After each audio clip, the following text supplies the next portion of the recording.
said that the APC has been to the Court of Appeal and that the final destination is the Supreme Court, and that the PDP will realize what the APC knows, that the APC knows judges even in the highest court of the land. He specifically said, and I quote, "We will meet there at the Supreme Court.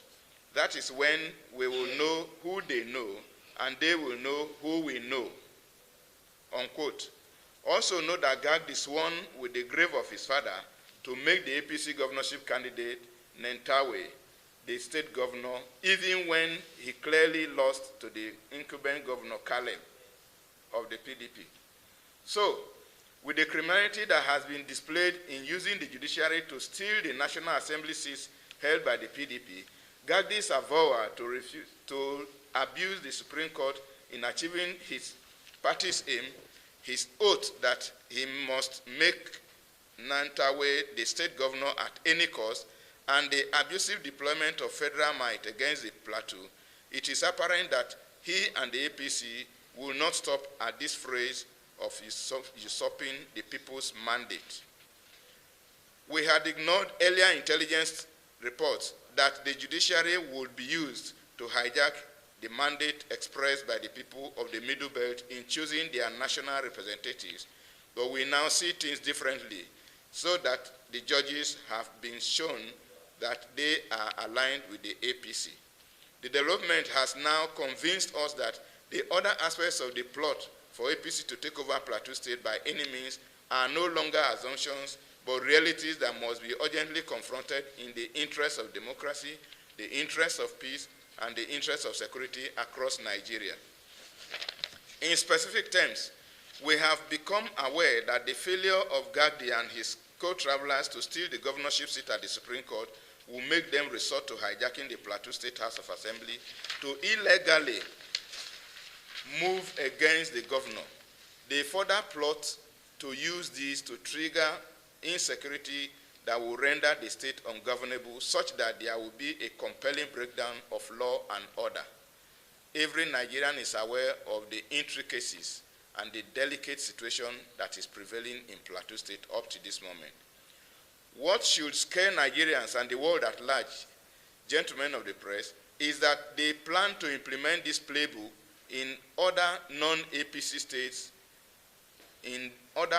for the party to control all the states of the Federation in the next 18 months.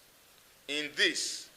the Middle Belt is particularly endangered because we will bear the brunt of any resulting insecurity from the criminal experience they are performing with Nigeria's democracy.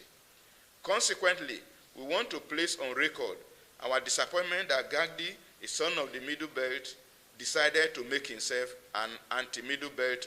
crusader, willing to set his heritage ablaze to satisfy fascist agenda. We hope that he will, in his own interest and the good of our people, walk back from his destructive path he has chosen. We therefore, in clear terms, warn Yusuf Gagdi and that the coalition of Middle Belt groups and other Nigerians will hold him responsible for any instability precipitated in the Middle Belt because of the criminal plot that he is implementing to make his party control Plateau State by all means. Nigerians and the world must also hold him to account should the country's democracy fail on account of the way he has recruited the judiciary into his plot. It was the wisdom of the military government under President Babangida that he even created and initiated a two-party system. Therefore, a single-party system in a country of this nature would be detrimental to the progress and the existence of the country and the people in general. The coalition of Middle Belt groups demands that Gagdi and his allies cease and desist forthwith, while allowing institutions in the country to follow their constitutionally recognized processes without being hijacked to work for the interests of a mutant political leaning. We call on the good part left in the judiciary to immediately start the process of restoring the independence of the judiciary by investigating Gagdi's assertions of owning the courts, find out the judges who colluded with him, and sanctioning them appropriately. Thank you for listening, and God bless the Federal Republic of Nigeria.